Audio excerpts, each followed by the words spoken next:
Welcome to episode 2 of Believe in TCU. I'm Zion Trammell, and today I'm joined by Ian Napetian.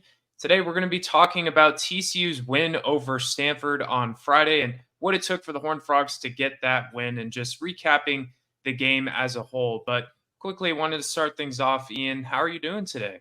Pretty good. Definitely nice to kind of have a longer weekend with Labor Day, but very happy after, TCU winning that game on Friday night. It was obviously a long night, but no, so far doing well. Happy that it's now it's a week where we can look forward to a home game at TCU for the first time since, mid to late November from last year. So happy that football's back. Happy that it's back in Fort Worth too. So Yeah, it was a good weekend. We are without Seth for this episode, but it'll just be Ian and I today. But yeah, it was a good weekend. Just, enjoyed watching football. College football is back.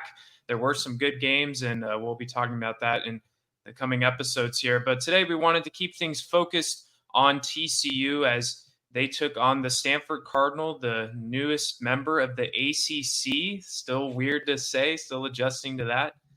They won 34-27 on the road on Friday. It was a late kickoff, started around 9:30, and it kind of showed a little bit early on. The Horned Frogs, they sort of struggled in the beginning with the self-inflicting penalties, especially on that first drive, which resulted in a Stanford touchdown. And really, that first half was a bit of a struggle. But Ian, I just wanted to quickly get some of your initial thoughts, and we can break that down a little bit. yeah, I mean, I'm in the exact same camp as you. I think that first drive, those first few drives were definitely some of the worst drives I've seen so far from this team. But granted, it's the start of a new season. It's going to take time, and obviously, I think what really hurt TCU big time, just like you mentioned, were those discipline penalties. I think you saw. I mean, there weren't a ton of false starts and holding calls, but it was a lot of kind of those unnecessary roughness penalties against the defense, or those types of things where it's maybe more geared toward players just being a little too amped up or trying to set the tone early.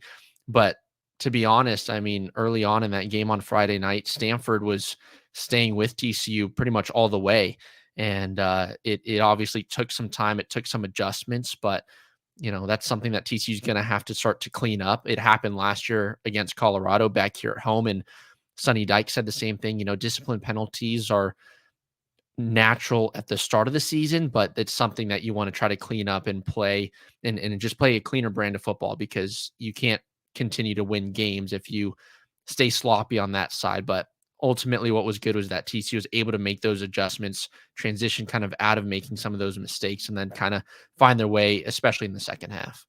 Yeah, I think the second half was a much more was a better result for TCU and something that I thought was a better what we would hope to see moving forward from TCU because Stanford, they hadn't won at home against an FBS opponent in 2 years or something like that. It's been a long time, and for a little bit there's a bit of concern that TCU might drop this game, but I think the big thing we saw was a lot of composure from Josh Hoover. I feel like that go ahead touchdown drive, he was terrific and he looked a lot more composed and really found himself. And I think he's got pretty good chemistry with these wide receivers. It's kind of like a three-headed monster there between Jack Bech, J.P. Richardson, and Savion Williams. They all had monster games.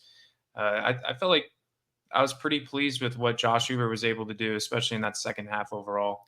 Yeah, he definitely settled in. I think that was the key. I think early on, obviously the first couple drives, maybe the first drive, just itself was, mainly scripted and things like that. So you got to see him make certain throws and hit some guys early on, try to set the tone early. I think that's what I liked from Josh Hoover, was that he was very accurate this game. He didn't try to force any throws like crazy, but when he had the opportunity to take a shot downfield, he did. And I think that's something that TCU missed out on last year, was just that deep threat. But we saw, I mean, Jack Bech, 6 receptions, 139 yards and a touchdown. I think that was his stat line. I mean, for a wide receiver that is coming into the season not as your number one, that's some heck of a depth, type of player to have. And I mean, Jack Bech is going to mean a lot to this team going forward. He's going to be really important if this team's going to have success. So really nice to see that out of him. But kind of going back to Josh Hoover, he also had a lot of time in the pocket. He wasn't rushed. I mean, I think he was sacked maybe once, but outside of that, I can't even remember or picture Josh Hoover having to scramble out of the pocket or curl his way out of the pocket because the offensive line broke down. So, I mean, big kudos also to the offensive line. But I mean, in all honesty, I think we saw a really good, calm game from Josh Hoover. He controlled the tempo. He didn't he didn't rush things at all. I think the one thing going forward that I want to see more of is him going through his reads. I felt he was very quick to just find his first open man on that first read and kind of dink it down to them for 5, 6, 7 yards. Going forward, I'd like to see him try to open it up a little bit, go through those reads more. But overall, a very good, safe, consistent game offensively. That again, TCU grew into the game as the game went on. Right, that second half was completely different from the first. The passing game really found its groove, and once you find the groove in the passing game, then it opens up lanes for the running game as well. Then and that's when you saw Cam Cook really shine. So Yeah, I think we got a pretty good performance from Cam Cook, and we saw a lot of Savion Williams, 11 catches, 85 yards, and a touchdown. And I think that's kind of speaks to what you were saying about having that safe option where Hoover was just trying to get the ball out, and Savion was the guy. And that's someone that we talked a little bit about in the last episode as someone that we have, a lot of TCU fans have their eyes on, and they're even saying in the broadcast, NFL scouts might have their eyes on, as someone that with his height and his physicality, he could be a really talented receiver post, in the professionals with, comparisons to Quentin Johnston possibly. I honestly was really excited about Savion Williams, and I think that was kind of met pretty well in week one. yeah, and another thing with Savion too that obviously for us having been able to watch him since he was a freshman, we've seen him for all 4 years now, or now the beginning of his fourth season. But someone like Savion Williams, it's really interesting because he's the kind of guy that I feel that if he doesn't get a couple targets, a couple receptions early on, he can kind of become a ghost. And so if that's kind of what it's going to take to get him going every game is just targeting him early on, giving him 1, 2 catches, even if it's just for short yardage, just get him involved because once you start finding Savion, then obviously he's already your number one target. He's your number one priority. Other teams, opposing defenses are going to focus on him. But if you target him early, get him involved, then you can start looking back at some of your other guys like J.P. Richardson, who is a terrific route runner. You can find him pretty much anywhere. He's a bit of a deep shot threat, also can do some really nice out routes, some slants over the middle. Other crossers like, what's his name? Is it Dalen Wright? That I didn't see much of, but I'm curious to see if he'll get kind of more involved in the offense. But then again, you look at guys like Jack Bech. You've got a talented wide receiver room, but it depends. It's very dependent on Savion having a good start because I fear that if Savion Williams doesn't start off well, then that's when the team offensively might get a little one-dimensional. But again, looking back at this Stanford game, I think Josh Hoover, Sonny Dykes, Kendall Browse, they really did a nice job of working in Savion as early as possible just to get that ball rolling so he wasn't staying cold. Yeah, that's a really good point. I feel like there were a couple games last year in particular where he just kind of wasn't you couldn't even tell if he's on the field. And today, or excuse me, in week one on Friday, he was heavily involved and was a major part of this offense. But yeah, it was really good to see JP Richardson and Jack Bech get involved a lot. I mean, those are two guys, especially Bech. Was not on my radar as someone that was going to have a breakout game in week one, and he's just destroying the Stanford secondary. So it definitely helps to have some depth at that position. And overall, I think it was pretty good. I think the one thing is that still probably could use some work is the red zone inefficiencies. There was a little bit of trouble there. Savion scored, but man, it just kind of felt like it was a little bit of a repeat of last season, and that Kendall Briles trying to execute the right plays in the red zone to try to get TCU a touchdown. It was a bit of a struggle. Yeah, and especially with this game against Stanford, I think I'm trying to remember because it was a couple days ago now, but it was it was right before halftime that TCU forced the turnover. They got that interception. Yeah. And then, it's a golden opportunity to add on, try to, kind of establish yourself and really take advantage of that, right? I mean, we talk about it all the time, winning the turnover battle, but also, the points off the turnovers is huge too, right? And so kudos to Stanford's defense for stopping TCU, but at the same time, TCU really, shot themselves in the foot with that kind of, muffed handoff between uh, Cam Cook and Josh Hoover. Obviously that's something that they're going to have to go back, look at, and work on to make sure it doesn't happen going forward. But again, it kind of feels like with this TCU team, you know, you can give them from one side of the 20 to the other side of the 20, but then once you get inside the red zone, it's like you hit a brick wall and you're not really sure what to do. And sometimes for teams, that's a harder part of the game to execute on, maybe because of the depth of, you're so much closer to the end zone. But at the same time, I think this team is talented enough where you don't need to draw up the most perfect play. These guys can, Josh Hoover is a very good quarterback where he can stay in the pocket, but if he needs to run, he can run. So I think really for TCU, it's a matter of not trying to overthink the plays and just go with what's been working. And again, that's something that I want to see definitely improve. And I think this next week against Long Island University, TCU will have numerous opportunities in the red zone to try to work things out. I mean, but against a team like Stanford, it's again seeing those red zone mishaps was definitely not fun. But again, it's a bit of a natural thing early on. You just try and hope that, hey, this is something that the team can fix and adjust before the season really gets underway and you're sitting here in week 5, week 6 saying the same thing. Yeah. And with matchups coming up against UCF and SMU, Kansas, it's, after Long Island, it's kind of a really competitive stretch of games there for TCU. So that's certainly something that uh, they should hope to figure out pretty soon. But I wanted to switch things over to the other side of the ball with the defense because a lot of questions, a lot of curiosity with the new defense coordinator and Andy Avalos. How is he going to try and reinvent this new TCU defense that just lacked pressure all season long last year, just unable to get to the quarterback, which really hurt the secondary, hurt guys like Josh Newton a lot. And this was kind of a big problem. So how did they address that this, off season coming into this year? Well, I think so far in week 1, they did a pretty good job. I think they finished with 4 sacks, which is an improvement for sure. Really liked what I saw from Marcel Brooks. Feel like he had a good game. And I think overall it wasn't perfect because again, those penalties in the early going kind of hurt, but really felt like TCU, if they avoid those things, they probably could have given up maybe like 10 or 13 points or something like that. It ended up being 27, but overall, I think it was pretty decent overall. I mean, I'm curious to hear what you think about the defense.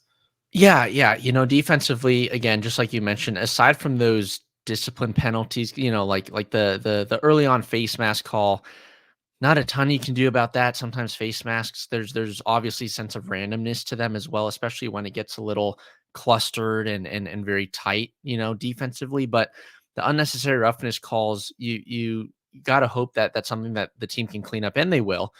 But I did like to see the pressure that TCU brought. It was, I mean, the different looks defensively, the amount of times that we blitzed at a certain point, it was a little concerning to me because I was like, all right, we're kind of blitzing a little too much for my liking. And, Yeah. I think back to last year and the year before where it's a constant 3-man rush. And I'm sitting here like, can we blitz, please? And Yeah.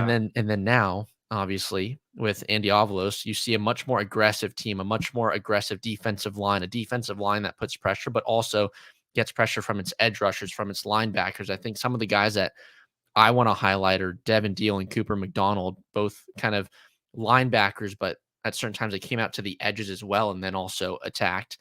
Um, so from that standpoint, I liked it, but then obviously when you blitz so much or you blitz using some of those linebackers, then you kind of leave a lot of open space behind. And that's where we saw Ashton Daniels really take control and kind of take over against TCU's defense, was just his ability to leave the pocket, to go run. I mean, that definitely hurt TCU multiple times. But again, that's kind of what's going to come with such a different defensive look. And it's something where you're going to kind of have to, there's going to be some push and pull, right? You're obviously risking a lot, blitzing with a lot of guys, but it's a bit of a high risk, high reward. If you blitz and you pull it off, you'll get the sack, or you put them under pressure on a third down play and the quarterback can't get out of it or has to throw it away, or you'll bring a lot of pressure and the quarterback will find that option and then you might get exposed. But I'd much rather that be the defensive scheme than just rushing three like we did for the last 2 years, and then really relying on our secondary and linebackers to cover for 5-6 seconds, because that's just too tough. And so nice to see the defense apply pressure. Again, Devin Deal, Cooper McDonald, and then I did want to highlight Jatravis Broughton, who I thought did a really good job. I saw him quite a few times just making some nice plays. I saw him definitely, he was definitely getting physical with the wide receivers and some of the guys he was covering. But at that point, I think it was nice to see that the refs were kind of letting the guys play. It wasn't, hey, we're going to call ticky-tacky fouls on every little thing. But Broughton was close. He did a nice job. There was a play on the left side of the field where it was toward the sideline, and Broughton did a nice job of looking back, finding the ball as it was in the air, as opposed to kind of getting up in the grill of the wide receiver. And at first look, I thought it was going to be a PI call. Then they showed the replay, and he played it perfectly. So really nice to see some different guys pop up defensively. Really excited to see how they can build upon this. And again, I think like I mentioned in the last episode, as long as as long as the guys buy into the system that Andy Avalos is pushing, I think that's all that matters, because you want guys to be able to play in a system that they like and also play in a system that they believe will work. So really happy defensively to see what happened this weekend against Stanford. Obviously it's week 1, so there's going to be, some wrinkles to iron out, but overall very happy. I agree. I mean, the blitzing was definitely a nice sight to see, a pleasant sight that's often taken for granted sometimes, I guess with TCU fans. But that was a good point with Broughton. I think he did a really good job. When you're bringing a blitz, the secondary has to hold up, right? I mean, you can't get beat, otherwise you're giving up a big play. And while the box score might look appealing for Alec Iamaner, who had 7 catches, I think 100 yards or something, he was great.